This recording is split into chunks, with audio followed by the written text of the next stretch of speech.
Bon, je vais pas vous mentir, pas aimé ce SmackDown. Parce que je vous rappelle, WWE, votre prochain pay-per-view, Hell in a Cell, c'est dans pas très longtemps. Il serait peut-être temps que vous commenciez à créer des rivalités pour votre pay-per-view, plutôt que vous continuez à créer vos rivalités en interne et que tous les matchs de championnat, au lieu de les avoir dans les shows mensuels, on les a dans les shows hebdomadaires. Vous voyez ce que je veux dire? What's up et Catch Addict, bienvenue dans cette nouvelle vidéo, c'est Jimbo et je serai votre commentateur aujourd'hui. Et aujourd'hui, Catch Addict, on se retrouve pour les résultats du SmackDown du 28 mai 2021. Et sur ce, trêve de blabla, let's go!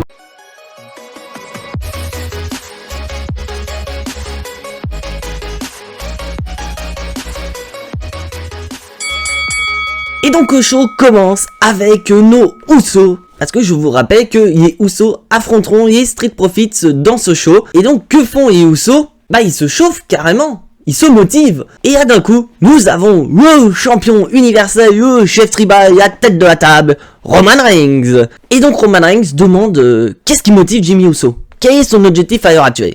Donc Jimmy Uso répond clairement, je veux les titres par équipe pour pouvoir y mettre à côté de ton titre universel, qu'on soit vraiment la famille titrée quoi. Donc Roman Reigns il est content de voir que Jimmy Uso il est d'un côté de son côté. Donc il lui souhaite bonne chance pour le match de ce soir. Et là d'un coup donc Jimmy Uso s'en va et nous avons Jey et Roman Reigns.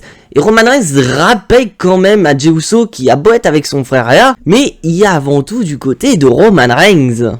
Et nous avons donc l'entrée des Street Profits, parce qu'on commence direct par un Dream Match, les Street Profits contre les Usos, et donc les Street Profits disent clairement, bah c'est bien, on a d'importance, parce que les Usos c'est quand même des multiples fois champions par équipe, donc c'est génial d'avoir été choisi par ces derniers pour un match, c'est un Dream Match, mais les Usos, c'est plus les Usos qu'on a connus il y a plusieurs années, car là maintenant ils sont avec Roman Reigns, bref, ils commencent à chambrer les Usos. Et bah les Usos répondent en disant clairement que bah faut pas oublier qu'on est quand même multiples champions par équipe, c'est un dream match et on va gagner le match de ce soir. Et on passe au match, c'est un putain d'opener. Et vraiment très beau match, c'est pour moi le plus beau match de la soirée. Vraiment le mot dream match, c'est vraiment bien utilisé. Où vraiment les deux équipes, on sait pas c'est qui va gagner. Et c'est vraiment génial. Et d'un côté on pouvait se demander bah par rapport à Jey Uso. Parce que je vous rappelle que Jey Uso, il était pas trop au courant pour ce match. Mais il va quand même, il soutient son frère, il a même sauvé son frère d'un tombé final. Et donc, nous avons Jimmy Uso qui porte un super kick à Montesford pour le compte de 3.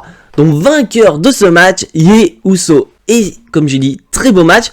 Et à quel point que, tellement ce match a du prestige pour les Uso, Jimmy Uso et Jey Uso vont aller voir Adam Pearce. Où ils vont dire, ouais, t'as vu mec, belle victoire et tout, on a quand même battu les Street Profits, c'est pas n'importe quelle équipe, donc on pense mériter un match de championnat contre les Mysterio, pourquoi pas frère? Et Adam Pearce dit clairement à Jimmy Uso que, faut considérer que le match étant officiel. Oui, nous avons les Usos qui vont avoir une opportunité au match donc les Usos vont avoir une opportunité pour les titres par équipe de SmackDown des Mysterio, mais pas à Hell in a Cell. Et la semaine prochaine, à SmackDown. Et là on voit d'un côté que Jey Uso il sait pas trop où se placer. Et maintenant passons à la division tag team féminine où nous avons les championnes par équipe Natalya et Tamina qui vont affronter Nia Jax et Shayna Baszler. Non je plaisante, c'est un pont pour une fois. Elles affrontent Riot Squad. Oui pour une fois on n'a pas un copier-coller, on n'a pas Nia Jax et Shayna Baszler qui vont encore affronter les championnes une nouvelle fois. C'est un match tout à fait inédit. Bon, bien sûr, je tiens à préciser, c'est quand même le Riot Squad. Donc les championnes sont très favorites. Et c'est le cas car les championnes restent très fortes. Elles ont battu le Riot Squad, notamment voilà Tamina Mania quoi. Où Tamina elle rentre dans le ring, elle explose tout le monde. Le Frog Splash de Tamina et c'est terminé. Les championnes restent grandies mais le Riot Squad n'est pas respecté. Donc quelle va être la suite? J'aimerais bien moi avoir une nouvelle rivalité et pas avoir Nia Jax et Shayna Baszler qui vont toujours affronter les championnes. Mettez-nous, voilà, Riot Squad, ça peut servir, parce que division tag team féminine, vous en avez plus beaucoup WWE avec votre licenciement récent. Et en parlant de division tag team, nous avons Carmella qui est présente, qui est interviewée, parce que cette dernière va affronter ni plus ni moins que la championne de SmackDown, Bianca Belair. Et donc Carmella, elle sort son petit gré, mais on s'en fout meuf. Tu dis que t'as été une ancienne gagnante de la Battle Royale à WrestleMania, on s'en fout. t'as été 2 fois Miss Money in the Bank. À ma connaissance, tu y as été qu'une seule fois. Moi, je considère pas 2 fois, meuf. Et t'es une ancienne championne de SmackDown. Mais on s'en fout de ton règne, en fait. Donc, elle dit, ouais, qu'elle va mettre un terme au rêve de Bianca Belair. Bayley n'a pas réussi à WrestleMania Backlash, mais toi tu vas réussir. Donc ça veut dire que t'es plus forte que Bayley. Il y a un problème. Et en parlant de Bayley, bah nous avons Bayley qui est présente et qui vient, voilà, faire sa petite peste avec Michael Cole, avec Bianca Belair dans le but, voilà, de distraire Bianca Belair. Mais Bianca Belair, elle est beaucoup trop forte. Il faut pas des distractions pour la battre. Et elle finit par battre, voilà, Carmella dans un match où c'est pas fameux. C'est juste, voilà, ça sert à augmenter l'intensité dans la rivalité entre Bianca Belair et Bayley, mais sinon... ça va pas haut. Et maintenant, on va dans le ring avec Seth fucking Rollins. Où Seth Rollins nous fait un résumé des épisodes précédents. Avec ce qu'il a fait la semaine dernière face à Cesaro. Et on voit clairement que durant le clip, nous avons quand même un petit peu des musiques ressemblant à celles de The Fiend. Où vraiment Seth Rollins explique clairement qu'il est un petit peu possédé. Donc on aurait peut-être, pourquoi pas, les effets de The Fiend qui commencent à déteindre sur Seth Rollins.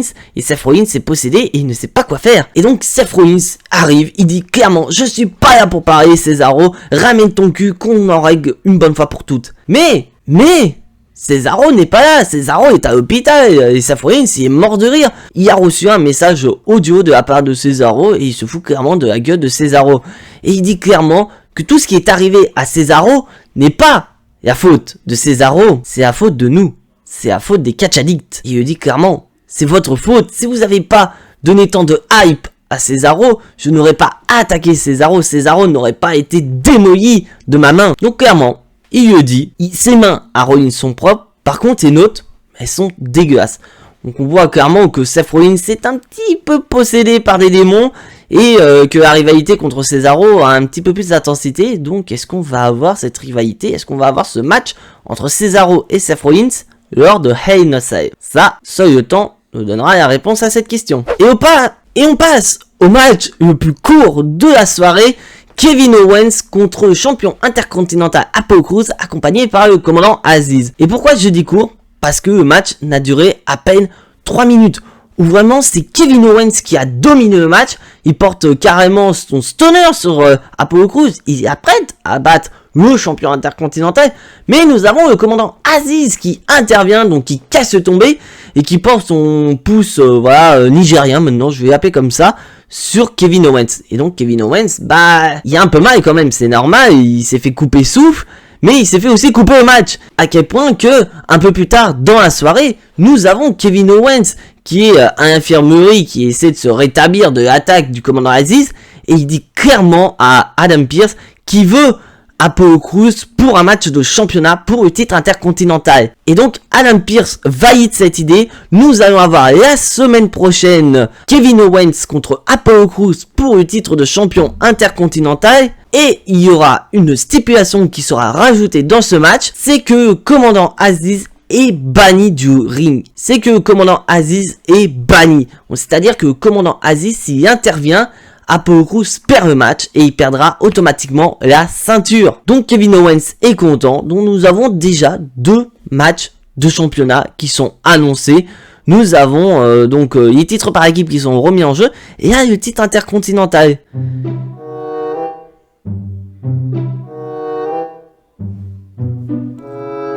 Ouais, on les voit pas ces deux-là. Et on repasse en coulisses dans la loge de notre champion universel Roman Reigns qui est rejoint par Jey Uso. Et clairement, Jey Uso se prend une leçon de morale de la part du cousin Roman Reigns en lui disant mec, regarde ce qui s'est passé aujourd'hui frère. T'as été main event Jey Uso et là t'as été rabaissé à faire un match d'ouverture alors qu'il y a quelques mois tu faisais tous les main events du côté de SmackDown. Donc réfléchis un petit peu, est-ce que tu veux vraiment devenir champion tag team avec ton frère et avoir les matchs d'ouverture plutôt que de ne pas être champion mais de faire tous les main events du côté de SmackDown? Réfléchis bien mec. Donc clairement Roman Reigns essaie toujours de garder le contrôle de Jey Uso, bien que Jimmy Uso essaye un tout petit peu plus de tirer son frangin des mailles de Roman Reigns, mais d'un côté Roman Reigns le récupère. Il lui dit clairement réfléchis, time main event de mon côté, mais du côté du frangin, tu as l'opener. Et on passe au prochain match, Chad Gable contre Shinsuke Nakamura. Et toujours entrée de Nakamura en direct avec la guitare électrique, avec son copain, j'ai mangé le mot, c'est Rick Bird, je crois, si je dis pas de conneries. Et là, j'ai pas compris. Nous avons, avant le match, Otis qui porte un World's Strongest Theme sur Shinsuke Nakamura. Bah, on aurait pensé que cette attaque aurait été bénéfique pour Chad Gable. Pas du tout, parce que Shinsuke Nakamura il se relève directement et on passe au match. Et durant le match, nous avons le roi Corbin qui arrive au niveau des commentateurs et qui vient récupérer sa couronne. Mais ça n'empêche pas Shinsuke Nakamura de remporter le match. Mais au moment de vouloir récupérer la couronne, bah la couronne elle est pas là. Et Corbin lui dit clairement, c'est ma couronne, il y a qu'un seul roi, c'est pas toi, c'est moi le roi. Mais Corbin oublie le guitariste qui attaque Corbin, qui permet à Nakamura de récupérer la couronne. Donc Shinsuke Nakamura est toujours notre roi, le roi du Strongest Style. Et maintenant, Main Event Time. Rey Mysterio qui défend leur titre contre Dolph Ziggler et Robert Roode. Je vais dire honnêtement, c'est un copier-coller de WrestleMania Backlash. Mais vraiment un copier-coller pur et dur. Parce que nous avons Rey Mysterio qui est en train de s'échauffer, voilà, qui se motive pour le match de championnat. Et après le passage de la pub américaine, bah nous avons Rey Mysterio qui est allongé, qui vient de se faire attaquer. Donc nous avons Dolph Ziggler et Robert Roode qui font leur rentrée et ils disent « Oh mais c'est con, voilà, Rey Mysterio ne peut pas défendre le titre, donc ils vont devoir déclarer forfait, donc on va gagner le titre de champion par forfait, s'ils viennent pas au compte de 10, bah on a gagné. » Donc Dominique, il n'y a pas le choix, il est obligé de venir dans le ring. Bah au final nous avons Dominique Mysterio qui défend les titres par équipe dans un match handicap.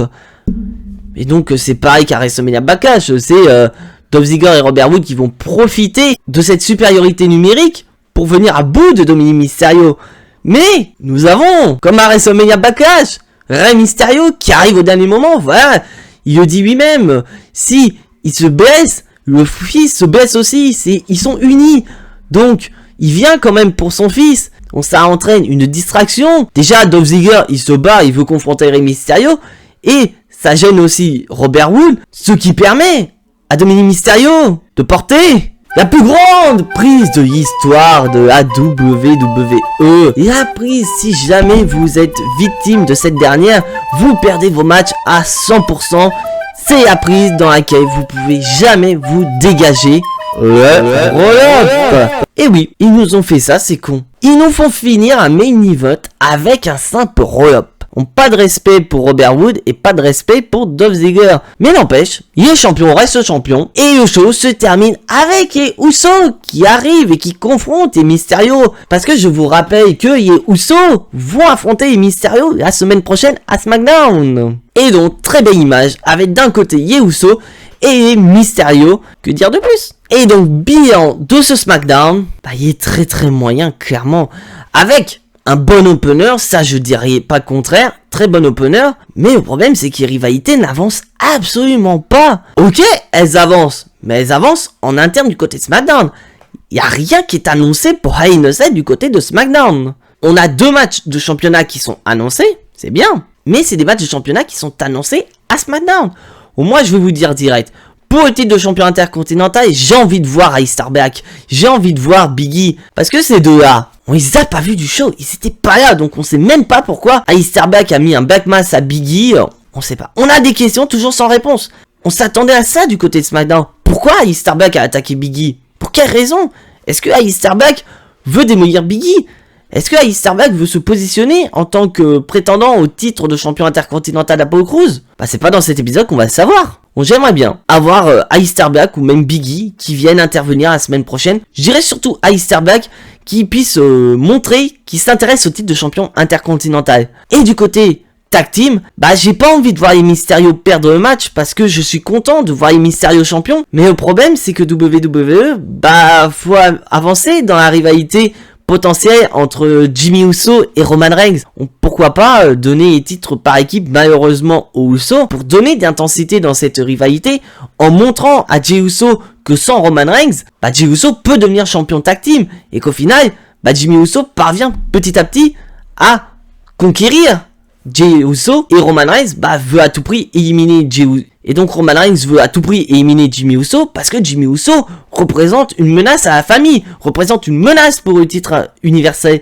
On crée la rivalité entre donc créer la rivalité entre Jimmy Uso et Roman Reigns. Mais là on a rien. Pareil pour Seth Rollins et Cesaro, ça avance pas. Moi voilà pourquoi j'ai pas aimé ce SmackDown. Ah oui, on a des matchs d'une qualité correcte, mais les rivalités ne suivent pas derrière. Donc ce qui fait pour moi un SmackDown mauvais. Donc voilà, c'est tout pour ces résultats de SmackDown.